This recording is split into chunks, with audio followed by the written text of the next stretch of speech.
During the reigns of the first Roman emperors, vast sums of wealth were funneled into imperial revenues through customs taxes. Merchant ships sailed thousands of miles across the sea to connect the Roman Empire to the distant east.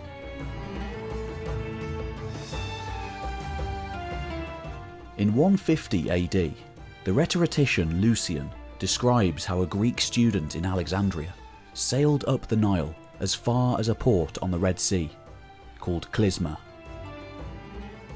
There, the young man saw a vessel that was about to set sail, and was persuaded to join a voyage from Egypt to India.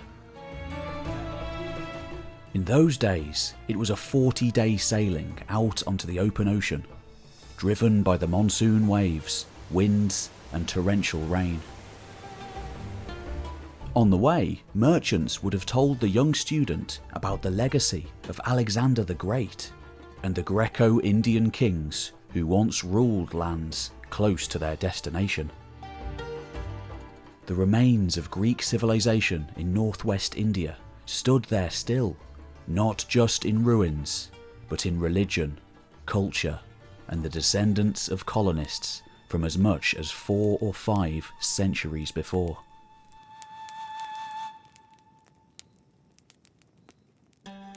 These routes, fostered during the 2nd century AD, facilitated distant commerce and encouraged communication, including shared weights, measures, monetary systems, and the key to cooperation: language.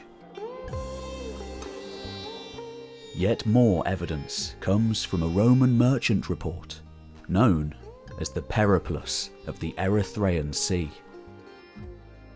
The manuscript is a short, practical handbook written in a widespread and popular form of Greek known as koine. It describes Roman trade ventures across the Indian Ocean, including commerce with the kingdoms of ancient India. The unnamed author was probably a Greek merchant from Roman Egypt, based at Koptos on the Nile, or Alexandria on the Mediterranean coast. This man had first-hand experience in sea voyages to India, and seems to have written his trade report in about AD 50.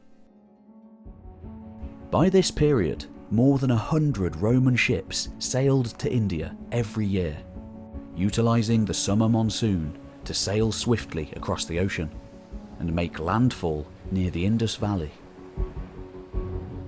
The author claims that even today there are still preserved in this area evidence of Alexander's expedition, ancient shrines, and the foundations of encampments and huge wells. Few merchants would have travelled inland to see these ancient sites. But there was other evidence that the Greeks had once ruled this distant territory. The author goes on to say that Alexander set out from Bactria and penetrated as far as the Ganges, but did not reach Limericky and the extreme south of India. Due to his expeditions, old drachmas engraved with Greek inscriptions can still be found at the markets of Baragasa. These coins were issued by Apollodotus and Menander, rulers who came after Alexander. The coins of such Greek rulers of the distant East can still be seen in museums today, from Turkey all the way through Central Asia to Pakistan and India. More than just Apollodotus and Menander, numerous kingdoms and even empires existed over the span of hundreds of years. Not just passive bystanders, but dictating events, waxing and waning with the ebb of history, interacting with the various dynasts around them, influencing cultures we can still see today, and bringing back knowledge and Eastern influence to Europe. First having reached Bactria and India through the conquests of Alexander the Great in the 4th century BC. This is the epic story of the contact, warfare, adaptation, and then integration that occurred over the ensuing centuries between unique and distant civilizations, as the successors of his generals carved out states of their own. It is a complex and difficult history to reconstruct. Only a few fragmentary accounts survive in the Greek and Roman sources, enhanced by ancient Indian texts and even records from the Chinese Han Empire. But there are remarkable archaeological finds that supplement modern understandings of this era, including the remains of the ancient cities such as Ai-Khanoum in Afghanistan and Taxila in the Indus territories. Buildings and artifacts reveal the continuation of Greek life, far from their distant homelands, as cultures fused into a remarkable hybrid, the likes of which the world has rarely seen. Detailed images and portraits are also preserved on Greek coins from these regions. They reveal the character and identity of dynasties thriving far away from their Mediterranean homelands, ruling over great swathes of the distant east. This is the entire history of the ancient Greeks in Bactria and India beyond.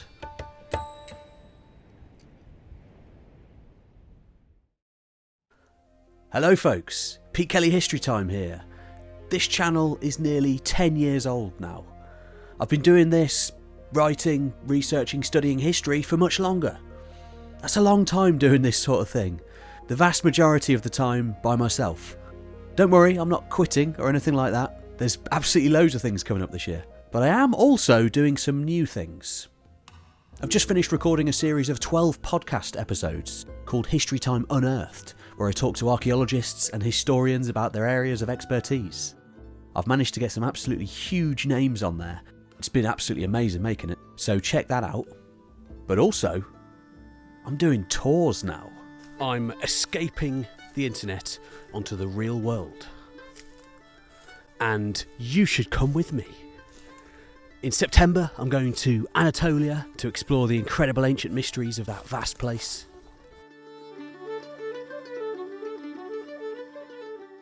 And then next year, I'm headed to Peru. It's going to be an absolutely incredible adventure through the entire history of ancient Peru. Thousands of years of history, incredible sites that are really hard to get to. We've got Corral, Espero, El Brujo, Huaca Prieta, and so much more. All the information is going to be in the video description below, and I hope to see you there. Any questions about any of it, just send me an email and I will respond. But now, a quick word from our sponsor. Every human being with a smartphone and an internet connection today has access to more information than all the libraries of the ancient world. But what do we do with all that information? Particularly now with the rise of AI and the increasing difficulty of working out what is even real, let alone if it's accurate or biased. That's why I'm excited to partner with Ground News, today's sponsor and a tool I genuinely love using. Ground News is no ordinary news app and website. It critically shows how news stories are reported or ignored across the political spectrum. Ground News pulls together coverage from hundreds of outlets, showing you the political bias, factual reliability, and ownership of each source, rated by 3 independent organisations. So instead of being fed one narrow perspective, you can understand what's actually happening and why it's being framed in a certain way. One feature that I really love is the blind spot feed. This highlights stories that are being overlooked by either side of the political spectrum, helping you to catch any blind spots your brain and your algorithm might miss, and avoid getting trapped inside an echo chamber. Just as the ancient Indian and Greek philosophers did all they could do to amass information and understand the world around them, Ground News helps us think critically today, and better understand the vast volumes of information we now have access to. So, if you're someone who values critical thinking, curiosity and truth, then Ground News is the perfect daily tool for you. Head to ground.news/HT to get 40% off the Vantage plan. That's the one that I use, and trust me, it's worth it. Again, that's ground.news/HT, or you can just click on the link in the description below. This is their biggest discount of the year and is only available for a limited time. Thanks. Now, back to the ancient world.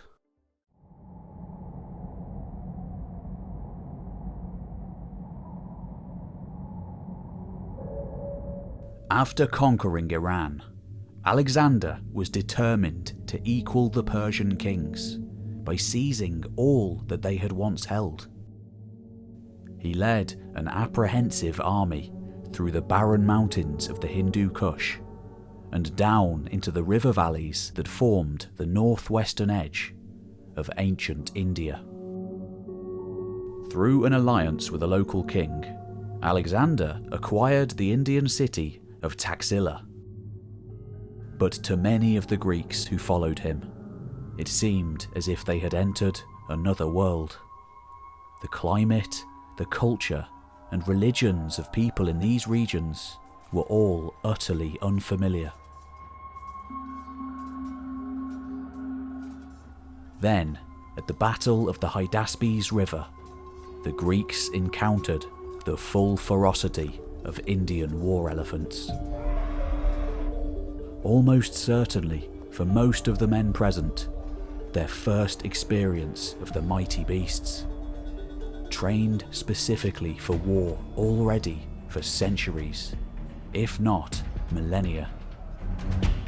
On the banks of the river Hydaspes, Alexander prepared to attack King Porus with an invading Greek army, including up to 50,000 well-trained and experienced soldiers. But the Indian king had assembled 130 war elephants, along with a mass of infantry and chariots to oppose him. A typical Indian elephant stands 10 feet tall and weighs up to 5 tons. In peacetime, these large, powerful animals would be used for logging operations, lifting and transporting heavy loads, or battering down obstacles with their great bulk. But they were also formidable in warfare, with their enormous strength and tough hides making them extremely difficult to kill. The actions of elephants on the battlefield were directed by a trainer called a muhaut, who perched astride the animal's neck, directing the charge into enemy ranks. Often 2 or 3 additional riders sat astride the animal, equipped with bows, javelins, or other missile weapons. The enraged animal charged forward to disrupt enemy formations ahead of the main infantry engagement. Battle elephants would gore and trample the opposition troops, while their loud trumpeting and unusual odour caused enemy cavalry horses to panic and bolt. Alexander's chronicler, Curtius Rufus, describes the formidable appearance of the Indian army commanded by Porus, who was mounted on the largest and most formidable war elephant. The densely packed ranks of the Indian infantry resembling a city wall, with the elephants rising like turrets and towers above the battle lines. But the Macedonians could not disappoint their young king Alexander, and they bravely entered battle against this terrifying new enemy. The historian Arrian describes an engagement that was unlike any previous conflict, recording that wherever the beasts could turn around, they rushed against the Greek infantry ranks and demolished the Macedonian phalanx, no matter how densely it was arrayed. Diodorus Siculus describes how the elephants used their height and strength to trample the Macedonian soldiers. The men died with their bones crushed within their crumpled armour. The elephants seized other soldiers with their trunks, lifting them high into the air and dashing them back on the ground. Diodorus further claims that many Macedonians were pierced by the tusks of the oncoming creatures. But they bravely faced this fearsome onslaught. Finally, when the animals were driven into panicked confusion by the multitude of their wounds, or by the deaths of their controlling muhouts, the victory belonged to Alexander. The Greeks now stood on the outer edge of India. To secure his authority over these strange new lands, Alexander allocated the recently conquered Indus territories to local kings and warlords to rule on his behalf. One of these royal figures was the defeated king Porus, who was reconciled to Greek rule and agreed to serve Alexander as a loyal subject king. Alexander seized the opportunity to found 3 Greek cities in these new domains.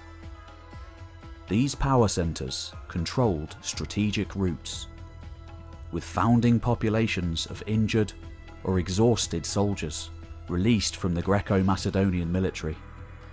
These retired veterans were joined by further recruits and adventurers from the Greek world, seeking some new profit or advantage in the distant east.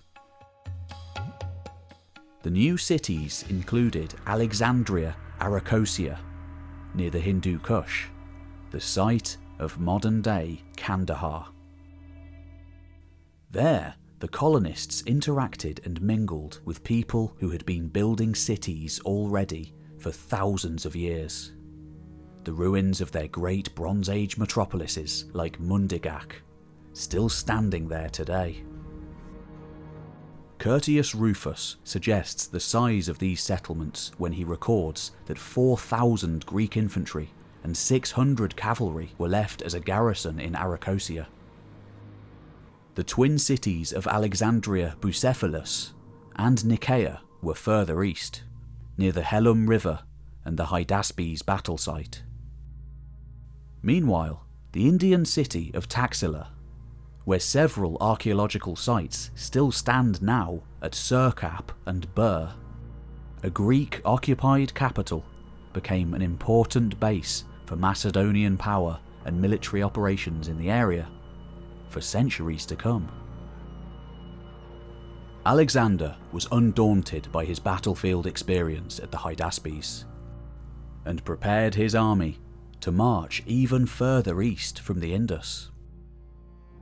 Based on Greek accounts of geography, he expected to reach the frontier of the world, where the mighty Ganges flowed into the distant encircling ocean. But by now, his soldiers were far from their Mediterranean homelands, exhausted and traumatized, with their equipment and clothing a patchwork of mended items, a profound longing for home sapping their energy and weakening their spirit.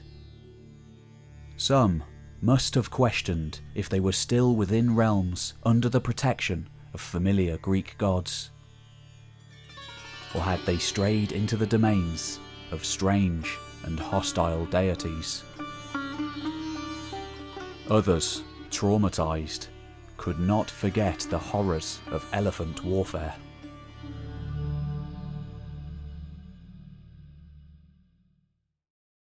Arrian records the supposed words of Alexander in his last efforts to rally his despondent troops. The king believed that the Ganges led down to the outer ocean, and this coast formed the extreme eastern terminus of Asia. Under his leadership, Greek troops could soon return to the Mediterranean. They could conquer North Africa and extend the Macedonian Empire to the opposing Atlantic Ocean.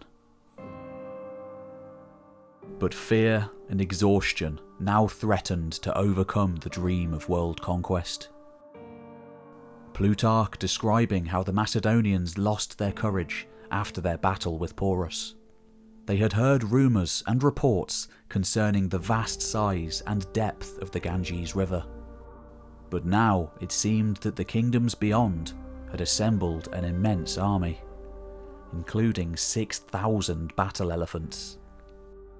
This force now waited on the riverbank to obliterate the approaching Macedonians.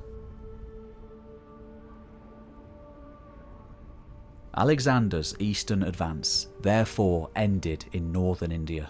His mutinous troops would not march against the densely populated Ganges region. Instead, he led his battle force down the Indus to connect with the ocean and discover new routes back to Babylonia through eastern Iran. During the campaign, Alexander founded a further Greek city called Alexandria on the Indus, where the Panjnad tributary flows into the main river. Further south, where the Indus emptied into the ocean, the Macedonians constructed large encampments and dockyards. From this base, a Greek fleet explored a sea route back to the Persian Gulf, while Alexander led a brutal march westward through the bleak deserts of Gedrosia. Territories stretching from Egypt all the way to the realms of the Indus were incorporated into this new Greco-Macedonian empire. But Alexander died in Babylon before any further conquests could be completed, and before his empire could be consolidated into a stable regime.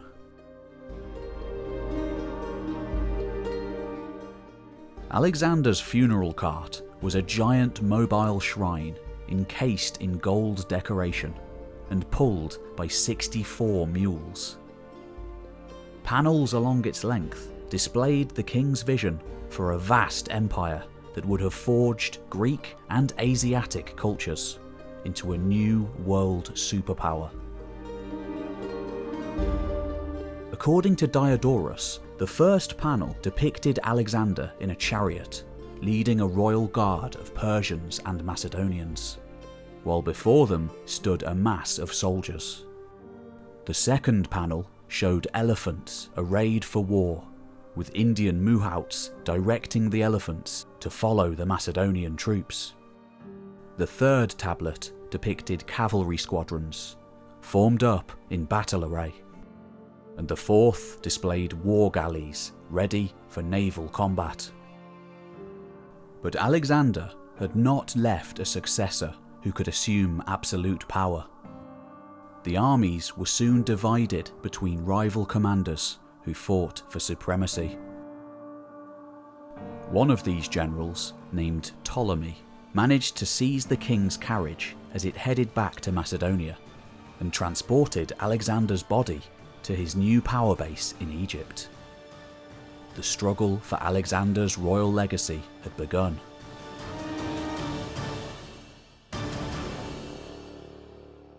But captured Indian elephants were to play an important role in the conflict. During this period, Greek engineers began improving the combat effectiveness of elephants with the addition of extra armour and fighting platforms. The armour included crests that shielded the muhout from missile fire, and leg bands to prevent axe-armed troops from hamstringing the elephant to cripple it. Engineers also strapped wooden turrets to the backs of the elephants, each able to accommodate up to 3 soldiers, equipped with bows, javelins, or pikes. A gilded silver plate, currently held in the St. Petersburg State Museum, depicts these developments. Probably made in eastern Iran, it shows a war elephant driven by an Indian muhout with a howdah crewed by soldiers wearing Greek armour. The acquisition of battle elephants and the development of their military capabilities became a race for armed supremacy between the rival Macedonian factions. Successors to Alexander competed for these animals, as whoever controlled the routes through Afghanistan and the Indus territories had a long-term advantage in the power struggle. Now we must turn to the other side of the Indus River, and those rulers who opposed Alexander's crossing.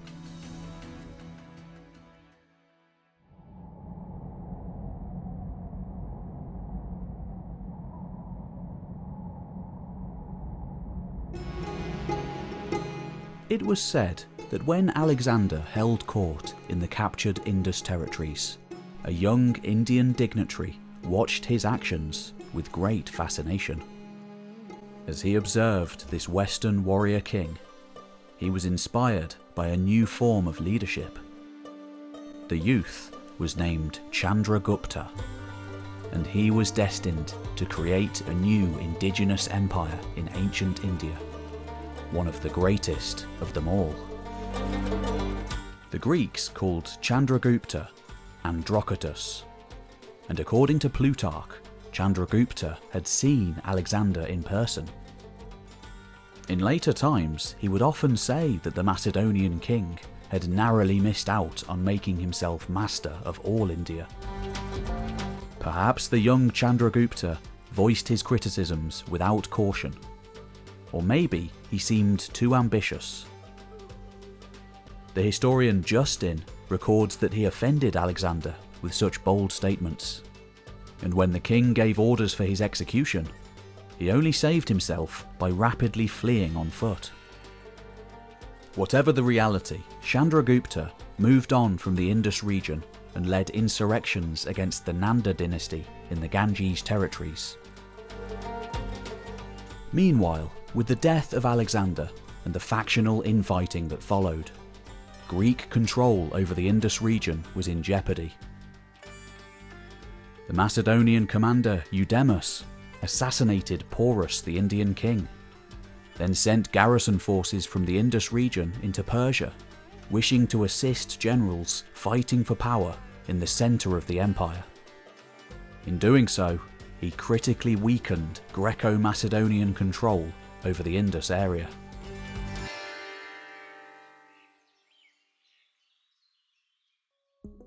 Almost 2 decades of conflict followed, as Alexander's empire was divided between rival Macedonian generals, each one declaring themselves king and establishing powerful dynasties within their own realms. Meanwhile, Chandragupta seized power from the politically weak Nanda kingdom in the Ganges region and replaced its ruling dynasty with himself. His agents and supporters encouraged native uprisings against Macedonian power in the weakened Indus realms. Finally, Chandragupta seized that territory and began to unite northern India into a powerful singular realm. Justin explains that after the death of Alexander, India gained independence when the populace put his governors to death. But this so-called liberation had been incited by Chandragupta, who transformed their independence back into servitude under his own tyrannical rule. But the Macedonians were also regaining power under capable leaders such as Seleucus I Nicator. Seleucus was a strategist and political mastermind with a power base in Babylonia. From there, he began forming potent alliances and fusing outlying territories into a new Asiatic empire. In 305 BC, Seleucus marched his armies east into the newly reclaimed Bactrian realm. Once there, he prepared to cross the Hindu Kush and wage war against the Mauryan Empire. One of the main gains of this conflict was a source of battle elephants in the region, but also large communities of Greek settlers already established as military colonists. Alexander's Indus cities had fallen under the power of Chandragupta, but Alexandria Arachosia, on the eastern frontier of Iran, retained its Greek character and independence. From here, a resurgence would arise.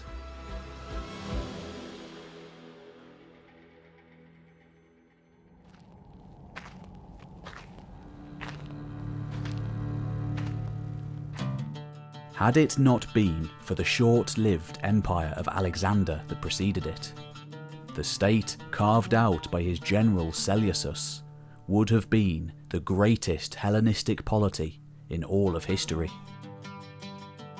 At its height, the Seleucids were nothing less than a world superpower, sprawling over Asia Minor, Syria, Mesopotamia and Iran, from their power base in the former Achaemenid heartlands between the Tigris and Euphrates rivers. Initially a minor player, having finally overcome his many rivals in the decades-long wars of the Diadochi that followed Alexander's death.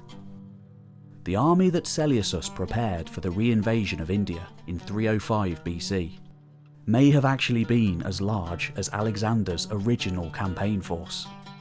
In later battles, Seleucus led more than 50,000 troops and 10,000 cavalry into battle against rival powers. But Seleucus was not fighting the same enemy that Alexander had faced in the Indus region 2 decades earlier. By 305 BC, Chandragupta had united all the military forces of northern India under a single command. Seleucus carefully considered the cost of war and the priorities of his new kingdom. The greatest threat came from the eastern Mediterranean, where rival Macedonian warlords vied for control over major territories and leading Greek population centres. This had to be a priority in his new international struggle for power and dominance.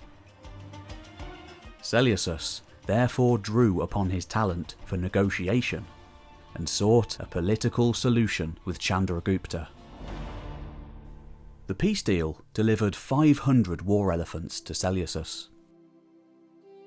The historian Plutarch documents this event and confirms the vast strength of the emerging Mauryan Empire, claiming that Chandragupta overpowered and subdued all of northern India with a force of 600,000 men.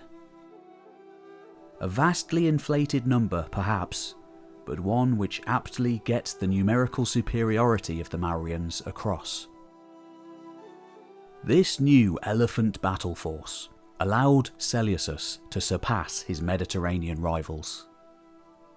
In return for the animals, Seleucus ended hostilities. He recognised Mauryan rule over the Indus region and granted Chandragupta further territories on the frontiers of Afghanistan and eastern Iran. The surrendered territories extended from the Hindu Kush down the west flank of the Indus to the ocean. They included Parapanisidae, modern-day Kabul, Arya, modern-day Herat, and Alexandria Arachosia at Kandahar, as well as the edge of ancient Gedrosia in modern-day Baluchistan. According to Strabo, Seleucus granted these territories to Chandragupta as part of a marriage agreement, probably the bestowal of a Seleucid princess to a Mauryan royal, perhaps even Chandragupta himself. The Greek city of Alexandria Arachosia was included in the territories that Seleucus granted to Chandragupta. Perhaps this was because previous Greek commanders, such as Antigonus, had been placing troublesome or disloyal military units in this region. One of these units was the renowned Argyraspides, the Silver Shields, high-status veteran soldiers who had served Alexander, but shifted loyalties in the conflicts that followed his death. The Macedonian governor, Sybertius, possibly remained in office as his city and the surrounding province were transferred into Mauryan rule. Following this political realignment, tribute payments from Arachosia were probably sent to the distant Mauryan capital, Pataliputra, in the Ganges region, modern-day Patna. It is likely that the Greek and Iranian occupants of Arachosia were now expected to provide military forces for the Mauryan regime, as it expanded its rule south into the greater part of the subcontinent.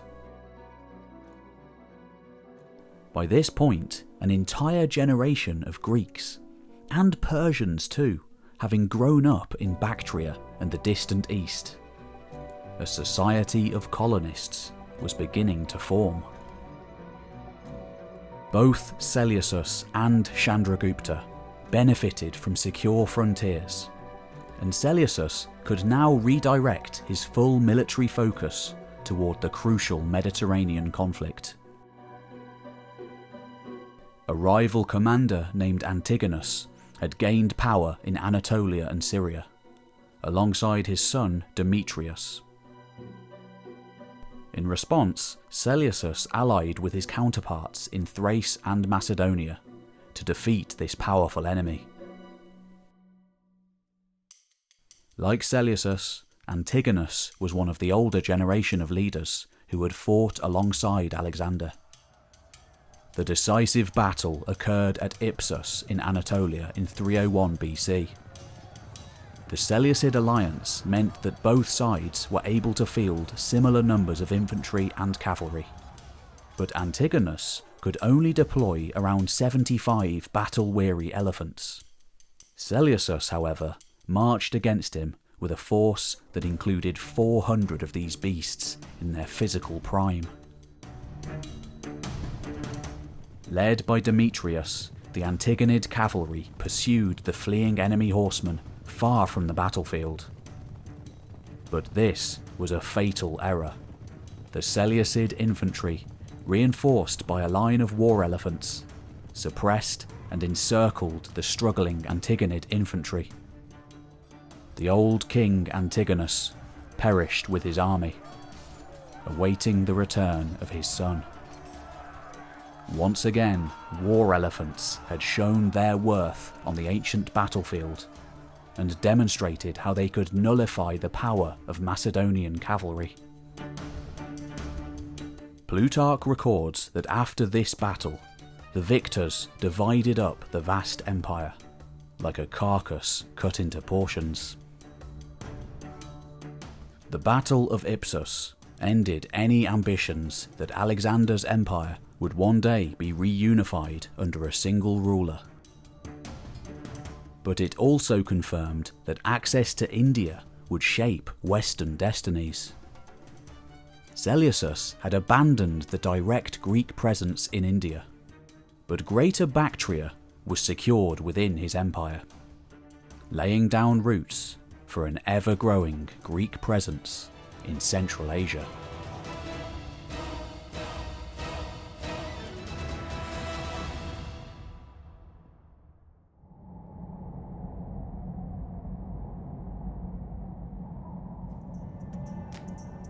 Ancient evidence confirms that the political alliance between the Seleucids and the Mauryans was maintained by further diplomatic ventures. One of the leading figures in these engagements was a Greek envoy named Megasthenes. Megasthenes wrote a book in Greek, recording some of the knowledge that he acquired in India. Like so many works of antiquity, this ancient ethnography, known as the Indica, has not survived into modern times, but it was highly influential in later Greek and Roman accounts. Both Strabo and Pliny were informed by this study, and were fascinated by the accounts of strange peoples and creatures within. Obviously influenced by Indian and Iranian belief systems. In 318 BC, when he was a young man, Megasthenes had served as a political attendant to the Indian king Porus. During this period, he learnt an Indian language and practiced the etiquette of their royal courts. Later, Megasthenes served Sybertius, the Macedonian governor of Alexandria Arachosia. Then, Megasthenes may have retained his position as administrator when the territory was annexed by the Mauryan regime, a Greek bureaucrat serving Indian masters.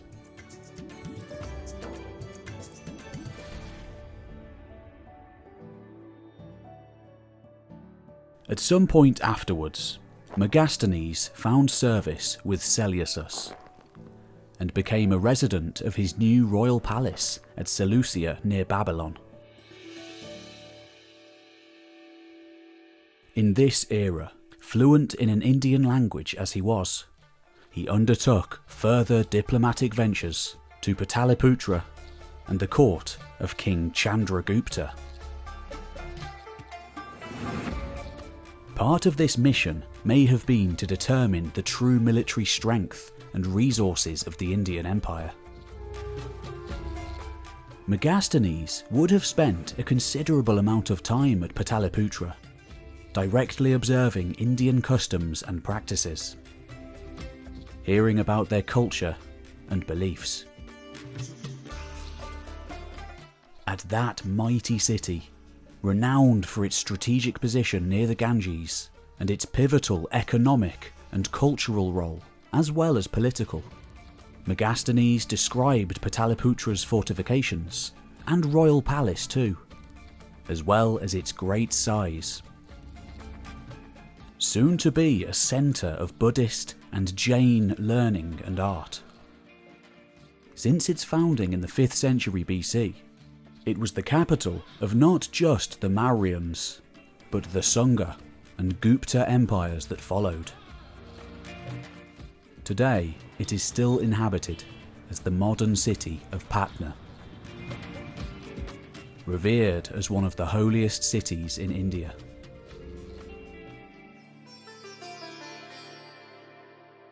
Later Greco-Roman writers, such as Diodorus Siculus, repeat some of the information provided by Megasthenes. According to Megasthenes, there were 7 main social divisions in Indian culture. These were philosopher, farmer, herdsman, trader, warrior, overseer, and counsellor. The so-called philosophers were said to be far fewer in numbers than the other classes, but greatly preeminent and esteemed in honour. This was almost certainly a reference to the Brahmins, the priest class in ancient Hinduism, which still exist today. There were traditionally 4 castes or varnas in ancient India, formed from these Brahmins. The Kshatris, comprising of rulers and warriors, Vaishyas, including farmers and merchants, and Shudras, composed of labourers and servants. Greek perceptions seem to have distorted and increased these divisions. But the Indians were also considering the Greeks through their own cultural interpretations. And Hinduism was not the only religion practiced in these territories. In this era, the Indians referred to the Greeks as Yona or Yavana, which was derived from the ancient word Ionian, and was probably transmitted through the Persian court. One early Buddhist text presents a discussion between the Buddha and a man named Asalyana. The text refers to conditions in Yona, or Greek Ionia, commenting that in these far-off regions there are only 2 classes of men: masters and slaves. The next generation of Greek and Indian rulers maintained diplomatic connections between their royal courts. Antiochus I Soter, who came to power in 281 BC, sent a representative named Dimachus to the Mauryan court of Bindusara, the son of Chandragupta. Bindusara was known to the Seleucids as Alitrochides, which was probably a Greek rendering of the Sanskrit title Amitragata, meaning destroyer of enemies. Like his predecessor Megasthenes, Dimachus wrote an account of India, possibly based on the reports he presented to the Seleucid court. Some of the details provided by Dimachus revealed the vast size of ancient India. He reported that the distance from the Oxus frontier in northern Bactria to the southern extremity of the Indian subcontinent was probably more than 3,000 miles. The Greek geographer Strabo rejected this figure because, based on his own preferred theories for the size of the Earth, this seemed impossibly large. To further discredit Dimachus, Strabo stressed the fantastic elements in his writing, including bizarre accounts of strange people and monsters at the edge of the known world. In reality, the ambassador may have been trying to process or relate accounts from Hindu or Buddhist informants who merged spiritual themes into their worldview. The account of Dimachus may have been far more genuine than Strabo realised. Greek accounts reveal some of the requests that Indian kings made to their Seleucid counterparts. Athenaeus records how Bindusara was interested in Greek intellectual techniques and unusual Mediterranean produce. He therefore sent a request to Antiochus, asking for wine, figs, and a sophist, a Greek intellectual trained to deliver convincing arguments. Antiochus responded, "We will send you figs and sweet wine, but it is not lawful among the Greeks to sell you a sophist." The Seleucids had greater ambitions and tried to grow valuable perfume-producing Indian plants in their own realm. But these efforts failed. Pliny records that King Seleucus had amomum and nard plants from India shipped into the Arabian Sea or Persian Gulf, but these plants did not survive. The Seleucids faced similar problems in breeding and raising Indian elephants in their own empire. Attempts were made in the royal parks of Babylonia, but the environment was unsuitable. The Seleucids therefore remained reliant on animals supplied by the Mauryan Empire. A Babylonian text known as the Astronomical Diary records that in March 273 BC, the regional satrap received 20 Indian war elephants sent by the governor of Bactria.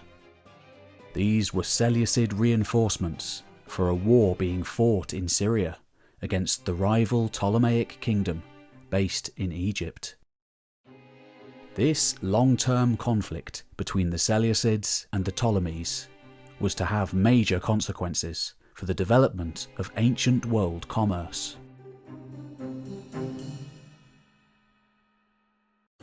Based in Egypt, the Ptolemies were at a severe disadvantage in the arms race for the acquisition and development of elephant warfare. They required battle elephants, both for their conflicts against the rival Seleucids and to supply ambitious Greek allies who were expanding their political power into the wider Mediterranean. For example, Ptolemy II Philadelphus, who came to power in 284 BC, provided the mercenary general Pyrrhus of Epirus with elephants for his invasion of southern Italy, to fight the growing Roman presence there. Philadelphus also managed to establish diplomatic connections to the Mauryan Empire, sending a representative named Dionysius to Pataliputra. Pliny records that Philadelphus sent Dionysius to establish contact with the Indians, and he supplied information that increased knowledge of their power and resources. But since the Seleucid Empire controlled the main land routes to India, the Ptolemies were forced to find other sources for their war efforts. They sent Greek military expeditions into the Red Sea, to journey hundreds of miles down the African coast, to locate, capture and transport forest elephants. The giant vessels engaged in these expeditions became known as elephantagoi. Vast sums were spent on the construction of desert installations, base ports and transport fleets. At the height of operations, Greek squadrons would have probably sailed around the Horn of Africa to reach distant sites in what is now Kenya. Captured animals were shipped back to the Egyptian capital Alexandria on the Mediterranean coast. Ptolemy II issued coins depicting himself with an elephant-shaped crown to symbolise his newfound mastery in this vital form of warfare. These initiatives created the infrastructure that was to connect the Roman Empire to the Indian Ocean in later ages. For the Ptolemies, these early ventures into unknown seas were a hazardous undertaking, but necessary for essential military concerns. However, events in the distant east would soon reshape their priorities.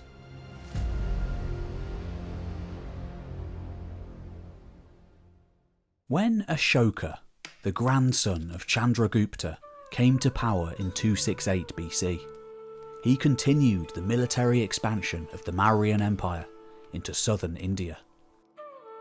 This involved a brutal war against the Kalinga, who occupied eastern territories south of the Ganges. But Ashoka was so appalled by the suffering unleashed by this war that he renounced any further violence. Today, he is perhaps most famous as the first prominent follower of a burgeoning new way of life, promoted by the disciples of a spiritual leader, who'd lived some 200 or 300 years before. Not too dissimilar to the Roman Emperor Constantine's adoption of Christianity. When Ashoka not just became a Buddhist, but integrated the new religion into the governorship of his vast empire, the world would be changed forever.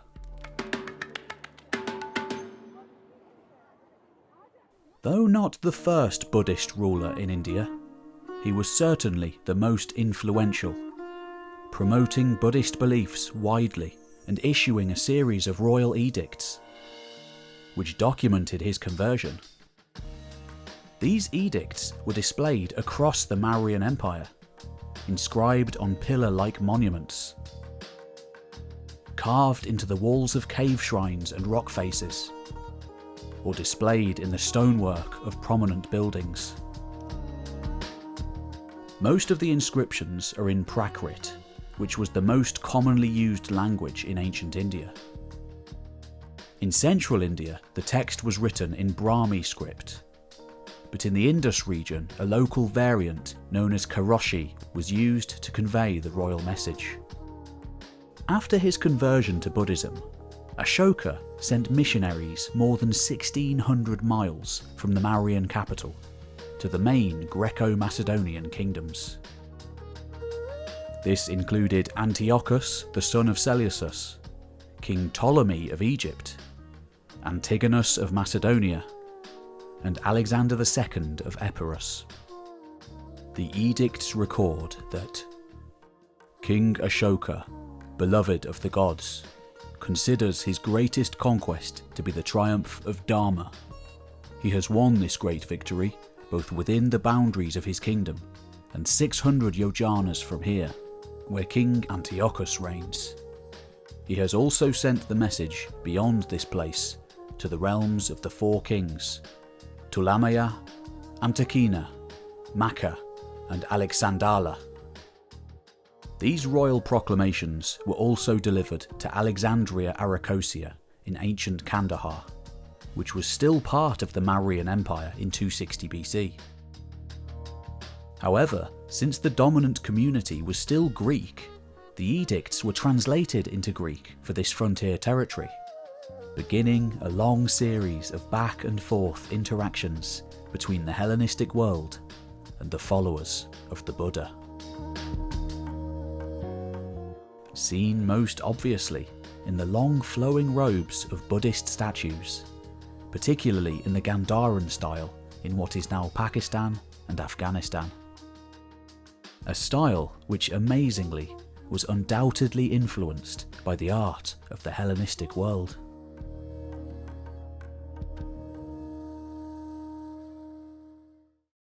The Kandahar Rock Edict of Ashoka was carved on an outcrop of the Chelzina Mountains. This range flanked ancient Kandahar, and travellers approaching the Greek city from the west would have seen the inscription as they passed into the territory. The edict is a bilingual text written in standard Greek script with a secondary translation in Aramaic, the older Persian language of administration in eastern Iran. The Greek text refers to Ashoka as Paiadases, from the Indian title Piyadasi, meaning beloved of God. The Greek text records that Paiadases had promoted the doctrine of eusebia, piety, and abstained from killing living creatures. Furthermore, all attendees in royal employment had been instructed to follow this practice. This would have been a disturbing message for Seleucid envoys tasked with acquiring war elephants from India. The ancient remains of Alexandria Arachosia have been demolished, salvaged, and looted over the course of more than 2 millennia of continual habitation and rebuilding.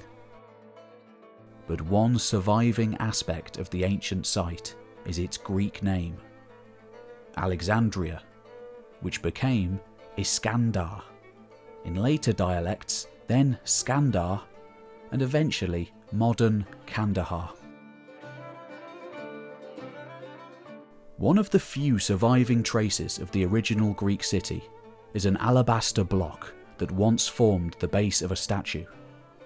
The block was inscribed with a Greek verse that reads, "The son of Aristonax was rescued from the attacks of a wild beast by..." The rest of the text is missing. Aristonax was a Greek name, and his son might have erected the statue for the man who saved him from an animal attack. The block was later reused for the threshold of a house, ensuring its long-term preservation. In 1963, another fragment of Ashoka's edicts was found at the site of Old Kandahar, close to where the ancient Greek city once stood. This fragment was carved into a limestone panel that would have been displayed on a prominent public building, perhaps a temple or a governor's residence. This inscription was only in Greek, and therefore intended for the occupants of the inner city. The surviving fragment contains the final lines of the 12th edict describing moral precepts, and the start of the 13th edict explaining the king's remorse and conversion to Buddhism. Sophisticated Indian concepts such as dharma are expressed by Greek phrases such as eusebia, meaning sacred reverence or piety. Unfortunately, the surviving Greek fragment from Old Kandahar does not include the section describing the dispatch of Buddhist missionaries to the successor kingdoms in Babylonia, Egypt, or Macedonia. But Ashoka did send Buddhist representatives to Alexandria Arachosia, and diplomatic groups headed for the Mediterranean most probably set out from this city. No Western text records the arrival of Buddhist envoys in the Seleucid Empire, the Ptolemaic Kingdom, or the other Greco-Macedonian realms. But these new beliefs clearly had a profound impact on foreign policy. Ashoka's new prohibitions against harming sentient creatures, would have ended the export of war elephants to the Seleucids. In the years to come, they would have to take matters into their own hands.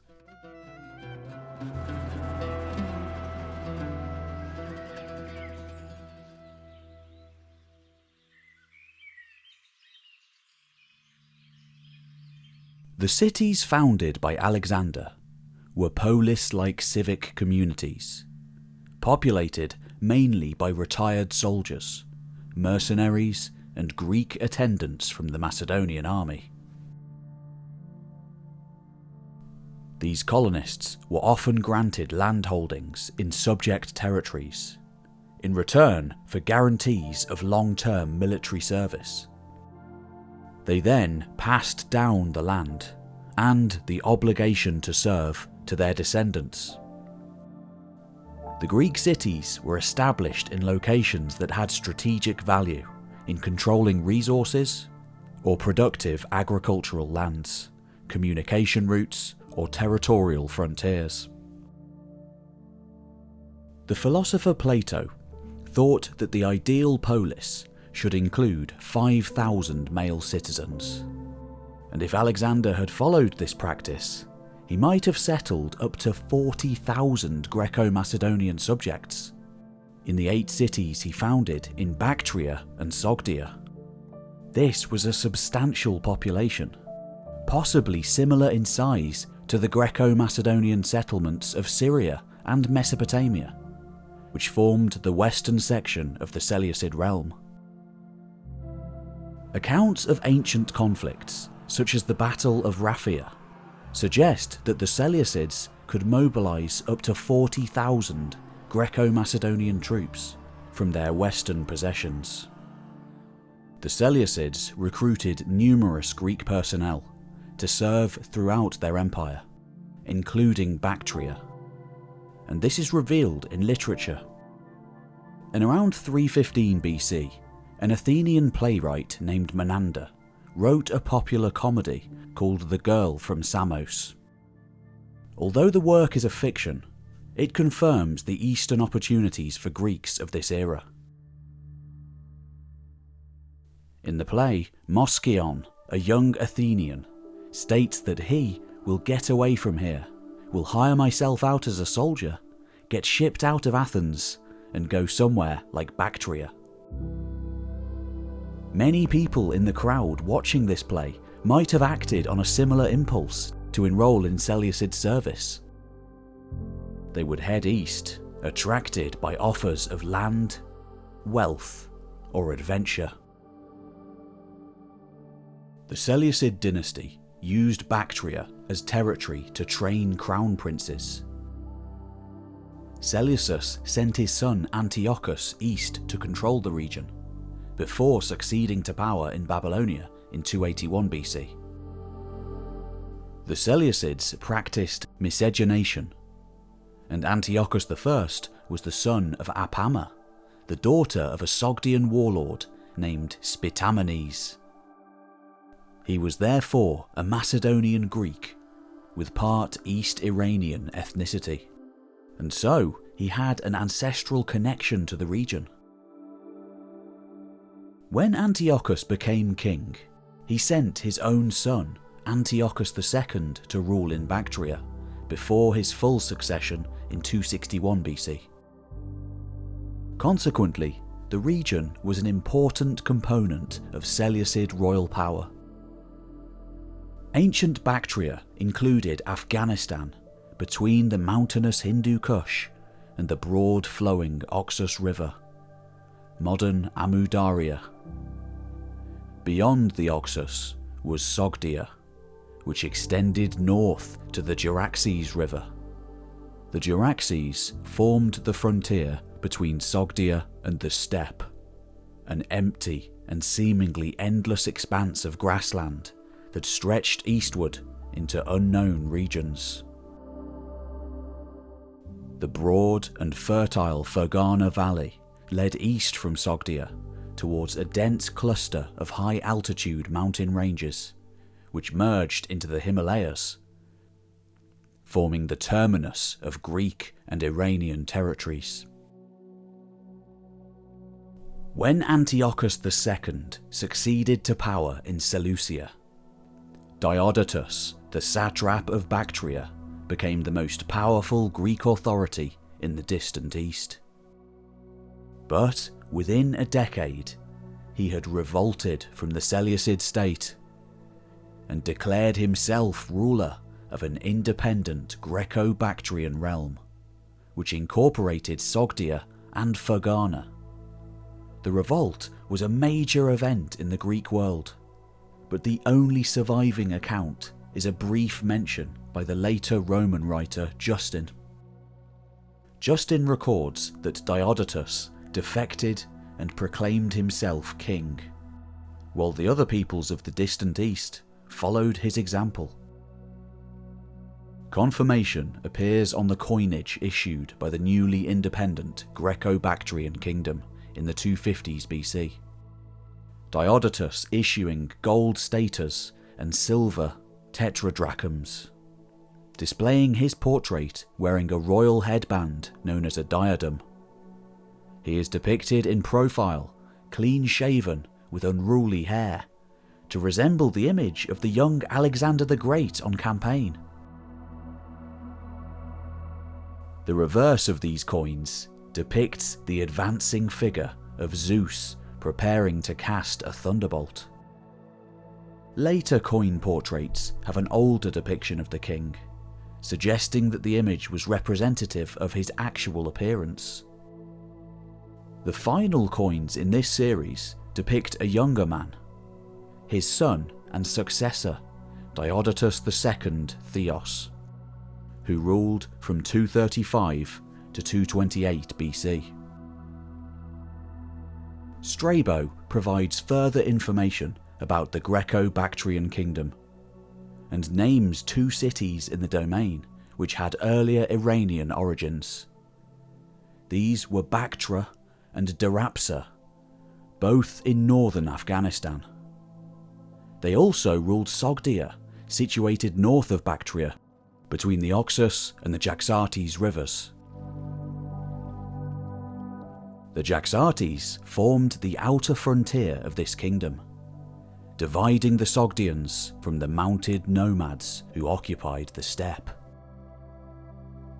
Ancient accounts suggest the power and influence of this new Greco-Bactrian kingdom. Bactria was occupied by a population of about 1 million people from an East Iranian culture. By contrast, the Greek inhabitants, possibly including up to 40,000 males capable of military service, would have been less than 1/10 of the total population. Justin wrote in Latin, but used Greek sources for his history.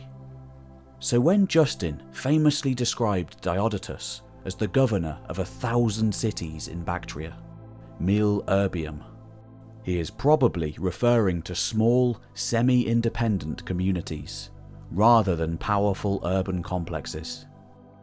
This is a more likely meaning of the Greek term polis, in the context of ancient Afghanistan. It was possible for the Greek minority to rule this region because they were concentrated into powerful urban centres, while the larger Iranian population were divided into numerous, prosperous but disparate rural communities. Most importantly, the Greeks could mobilise for large-scale warfare, supported by tribute payments from Iranian production centres, supplying food stocks, horses, and even arms and armour. The native Bactrians were able to mobilise 7,000 horsemen to oppose Alexander the Great. So their new Greek overlords could marshal similar reserves of native troops if the situation required. A typical Greek city in Bactria might have been able to raise and maintain up to 600 cavalry. This made the Greco-Bactrian kingdom a formidable power in Central Asia. Gold buckles discovered at a later tomb necropolis called Tilia Tepe in northern Afghanistan reveal the appearance of Greco-Bactrian soldiers.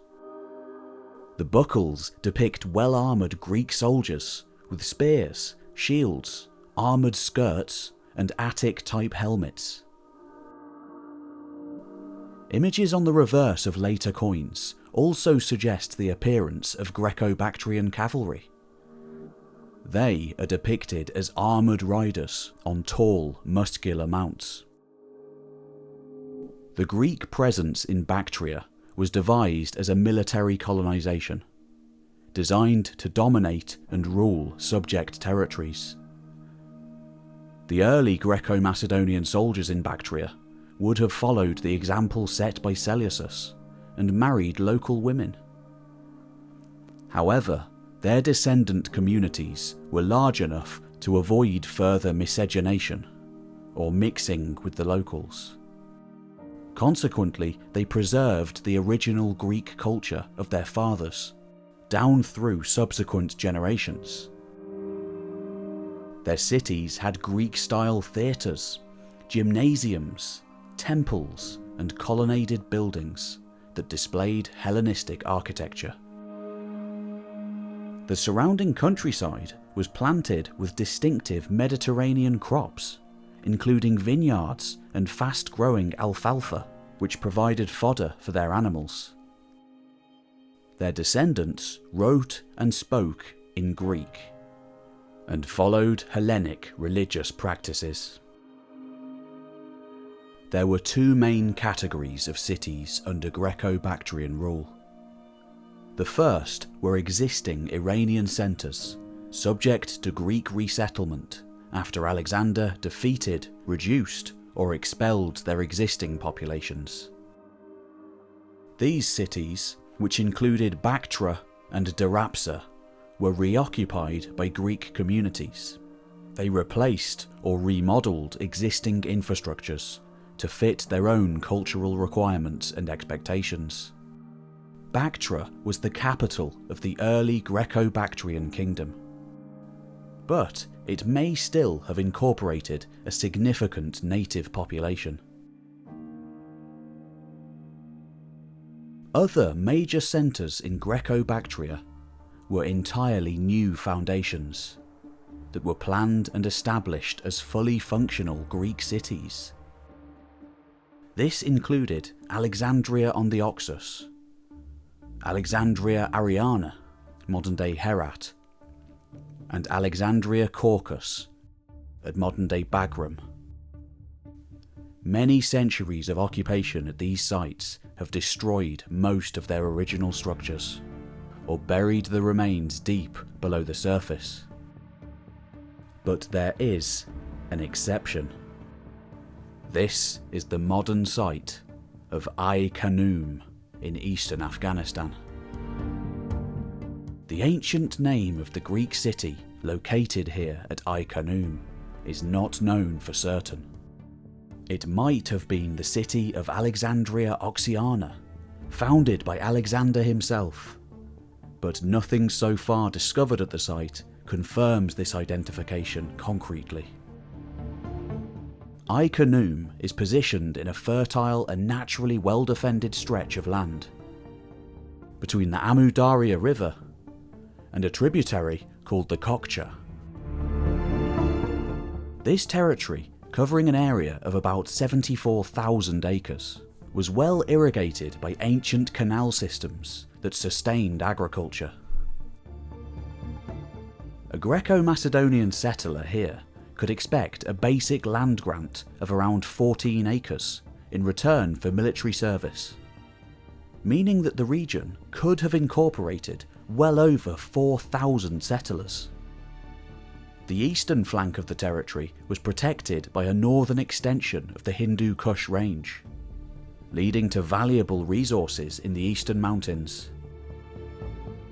Mines on the upper Kokcha produced a deep blue semi-precious stone called lapis lazuli.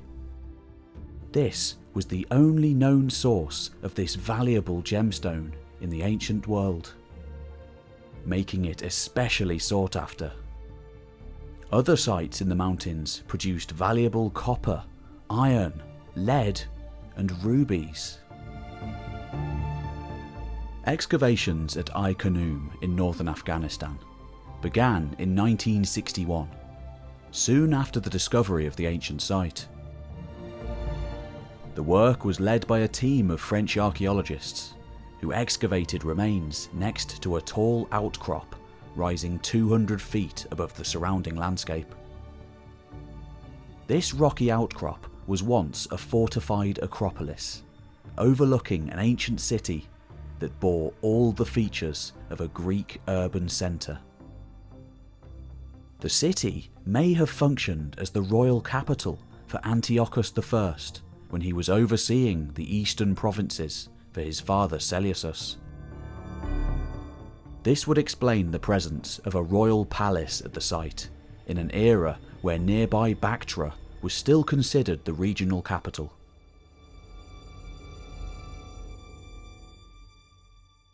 Ai-Khanoum was a site for high-value Seleucid coin production, and Antiochus issued Eastern coins bearing a tiny mint mark, consisting of a triangle in a circle. This was the symbol for Ai-Khanoum, and the same image appears stamped on bricks from the earliest buildings.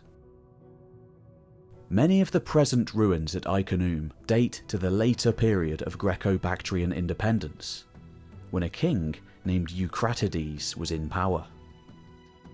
Eucratides, who became king in 172 BC, probably renamed the city Eucratidia, making this his capital in preference to Bactria.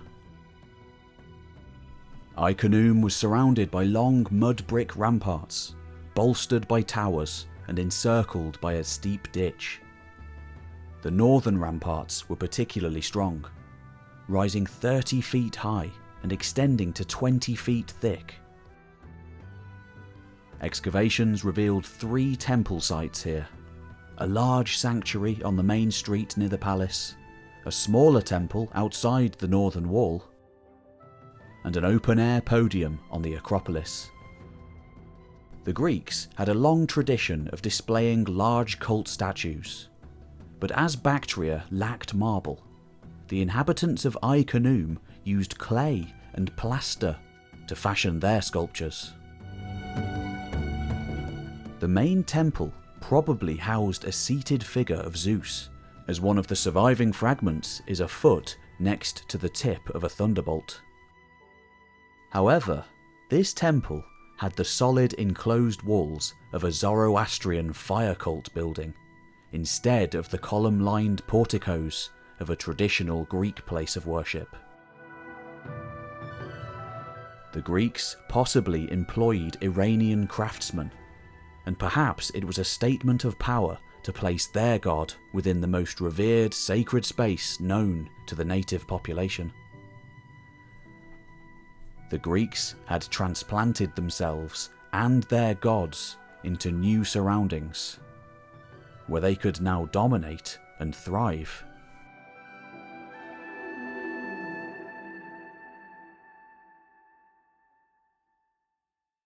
Artifacts found in the vicinity confirmed the Greek appearance and the practices of worshippers. A bowl was found in the sanctuary, along with a ceramic bust of a veiled woman. A silver dish with gold adornments depicted a chariot driven by 2 Greek goddesses. The chariot is pulled by Asiatic lions and crosses a mountainous landscape towards a high stone altar. The goddesses are dynamic, with costumes highlighted in gold. But the figures attending the chariot and pouring libations at the stone altar have the static poses of Iranian cult statues. Iranian symbols representing the sun and moon stand above the altar, but a radiant gold bust of a Greek god is dominant in the heavens. A small but distinguished shrine in the oldest part of the city reveals the intentions of the earliest Greek settlers. The Heroon of Kineas was located in the lower town just north of the palace. It was a classic hero shrine, established to honour the tomb of a city founder or celebrated citizen. 4 burial spaces and coffins were located beneath the platform where the shrine stood. The bricks near this foundation level were stamped with the same triangular monogram that appears as a mint mark on early Seleucid coinage. This was the symbol of the ancient city and confirms the importance of this urban centre for the maintenance of Greek wealth and power in the distant east. The intact shrine would have been covered with Greek inscriptions, but only a fragment of these texts have been preserved near the base of the structure. The surviving text is part of the Delphic Maxims, ancient instructions copied from the main temple of Apollo in central Greece. Delphi was one of the leading cult sites in the Greek world, honoured by all Hellenic communities. There were more than 140 moral precepts displayed at this site that embodied the cultural identity of Greeks within and beyond the Mediterranean. The Greco-Bactrian settlers, located far from their ancestral homelands, copied and displayed these precepts to recall and maintain their essential culture. The fragment at Iconium reads, "As a child, be well behaved. As a young man, be self-controlled. In middle age, be just. As an elder, be of good counsel. And when you come to die, be without grief." A dedicatory epigram was inscribed next to the surviving text. It commemorated a man named Klearchos, who had copied the maxims directly from the Delphic sanctuary. He describes these sayings as the wise words of the elders, and records how he copied them carefully at sacred Delphi to place them here in the sanctuary of Cineas. Other buildings at Iconium were embodiments of Greek culture, including a gymnasium located near the western ramparts, and a classical theatre built into the side of the Acropolis. The theatre was a vast open-air venue where male citizens could gather to spectate, listen to speeches, or watch performances based on Greek myths and legends. The tiered seating could accommodate up to 5,000 people, which was perhaps the entire community of adult Greek males. A small statue found in the gymnasium was set on a plinth that had a Greek inscription. The inscription was addressed to the Greek deities Hermes, herald of the gods, and the demigod Heracles, a patron of athletic contests. 2 brothers named Tribolos and Straton had set up the statue to honour their father, also named Straton. The statue depicts an older bearded male, dressed in simple clothes characteristic of Greek clothing. This was perhaps the elder Straton, honoured by his sons, and revered by the wider Greek community. The palace was a sprawling complex of audience chambers, administrative facilities, and storage rooms. The architecture was Greek, as confirmed by the discovery of Corinthian-style columns with capitals carved from limestone. Vases in the palace storerooms had Greek labels, revealing their ancient contents including gemstones, lapis lazuli, ivory, olive oil, imported incense, and a cash reserve. There was even an ancient library near the treasury building with fragments of Greek texts. Fascinatingly, a torn piece of papyrus was found, part of a philosophical dialogue discussing Plato's theory of ideas. Another fragment of parchment was part of some unknown play involving Dionysus, the Greek god of wine and revelry, who was said to have conquered India. This play may have been written in Bactria for performance in their crowded theatre. There was a large plaza south of the palace that covered more than 6 acres. This open space could have been used for military parades, combat drills, or the mustering of armies prior to campaigns. There was also an arsenal building between the main street and the base of the Acropolis. Fragments from a diverse range of military gear was found in these storerooms, while the slag that littered the inner courtyards confirmed the existence of blacksmith workshops.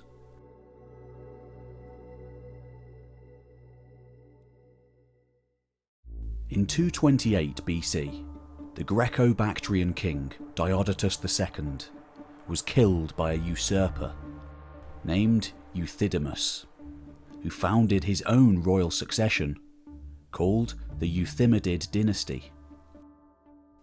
Polybius records how Euthydemus defended his actions by saying he had never revolted from Seleucid rule.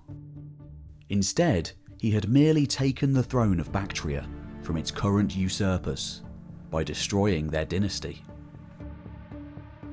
Euthydemus is depicted on his coins as clean-shaven, with unruly hair, and wearing the royal diadem as a headband. The reverse shows the demigod Greek hero Hercules seated naked on a rock, resting his club. This became an emblem of the new dynasty, replacing the image of Zeus advancing with a thunderbolt. The portrait of Euthydemus evoked the image of Alexander, but it was probably based on his actual recognisable features too. Later coin issues update the portrait, depicting an older Euthydemus displaying the signs of maturity and experience. Some of these coins also depict King Euthydemus in a type of distinctive round hat called a causia, which Greek soldiers wore to shade themselves from the sun. The head of a statue preserved in an Italian art collection has been identified as a possible likeness of King Euthydemus, based on these coin portraits. The Torlonia Euthydemus depicts a stern-looking old commander, wearing a hat bearing similarities to the Macedonian Corsia. By this period, the Greeks had dominated Central Asia for almost a century. But by splitting from the Seleucid Empire, the new Greco-Bactrian kingdom was now isolated from the Mediterranean, and without the manpower and resources of their ancestral homelands. Elsewhere, in the Mediterranean, the balance of power in the wider Hellenistic world was changing too.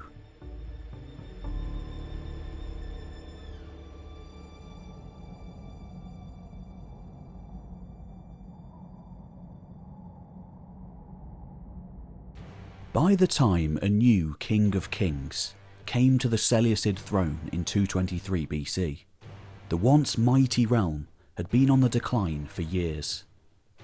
Its elephant contingent depleted, weakened or elderly. Large chunks of Asia Minor, as well as the entire eastern portion, had broken away. Closer to home, rivalry and warfare continued between the Seleucids and the Ptolemaic kingdom of Egypt. It was in this era of defeat and decline that the new king tried to regain the former Seleucid domains in the distant east, and re-establish direct links with India. His name was Antiochus III, and though defeated by the Romans by the end of his reign, he is nonetheless remembered as one of the most expansionist and active of all Seleucid kings, being remembered under the epithet the Great. By 209 BC, Antiochus led a large army east to invade Parthia and reclaim important territories located in northeast Iran.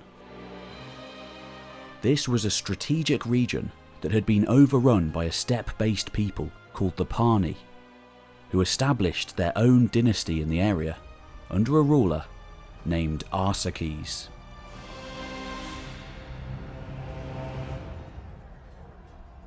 The Arsacids fought as mobile, mounted bowmen, skilled in ambush warfare.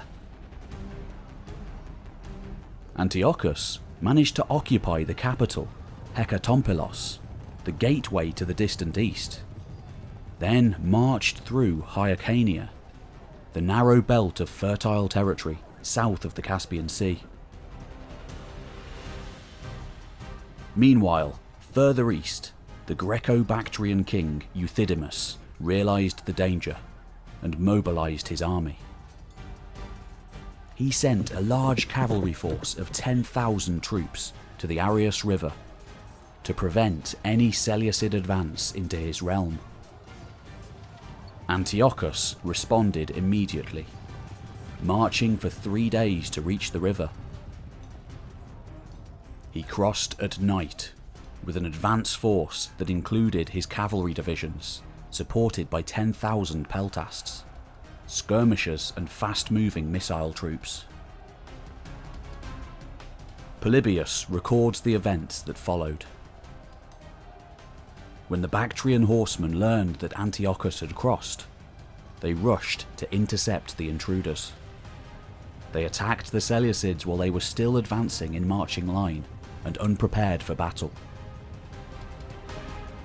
Antiochus realised the danger and rallied the 2,000 cavalry troops that fought in his elite royal guard. Meanwhile, he issued orders that the rest of his force were to immediately form into battle array. Then Antiochus advanced with his 2,000 cavalry and countered the charge of the approaching Bactrians.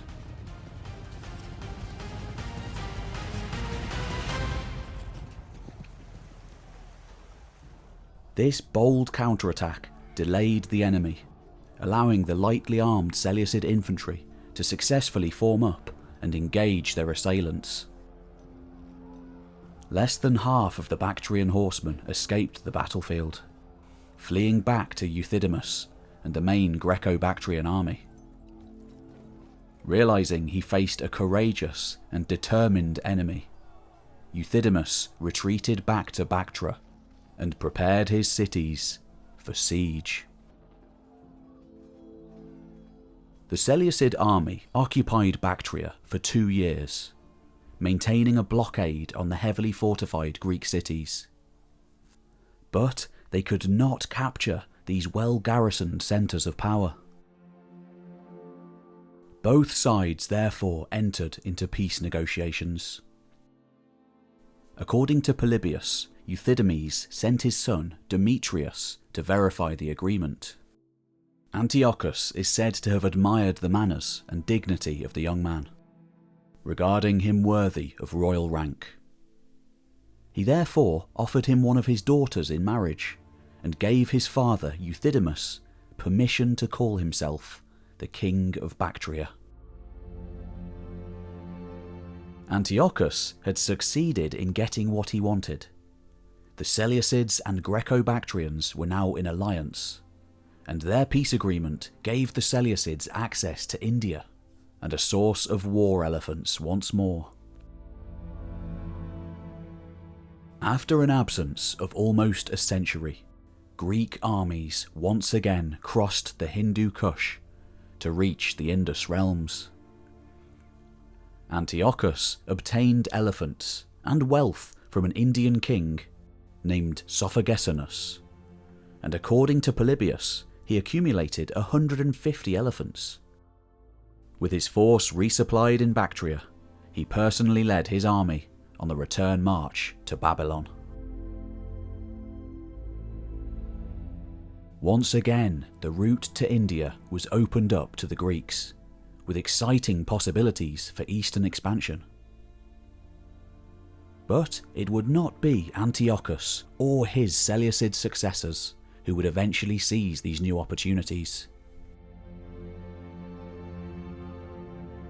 Tune in next time as the Greeks in the distant east go further than ever before in forging entirely new realms within the borders of the Indian subcontinent itself, surviving there for hundreds of years to come, even as the lands they stemmed from fell under the rule of outside invaders. In this way, the Buddha and ancient Hindu deities made their way west, and Zeus arrived on the Ganges.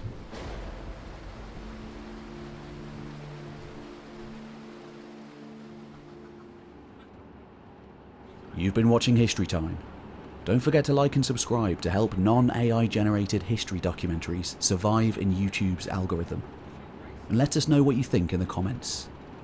My name's Pete Kelly, and I'll see you next time.